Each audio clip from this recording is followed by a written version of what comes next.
What's the worst dilemma you can have? It might be having 2 beers, but no beer opener.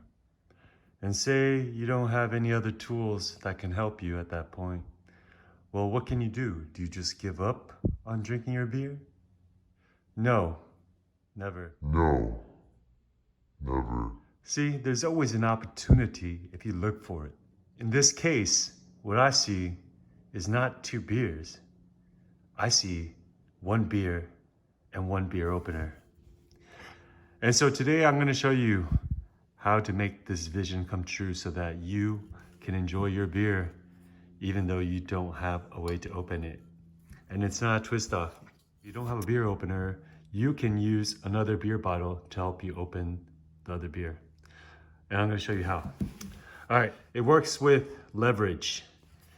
And I call it the seesaw method. So remember as a kid, there's a seesaw, and basically on 2 ends, you're riding back and forth. So what happens when you actually move the point of contact on that seesaw? Well, it becomes a lever. Lever. What we're gonna do is we're gonna apply this lever here. You're gonna have to, this one is gonna take, you're gonna have to squeeze with your index finger into the cap. And basically, these fingers hold it down, hold the beer, you squeeze, and then it's gonna be a squeezing and a leverage point where you're gonna pop it off basically. All right, so here we go. 1, 2, 3. Voila.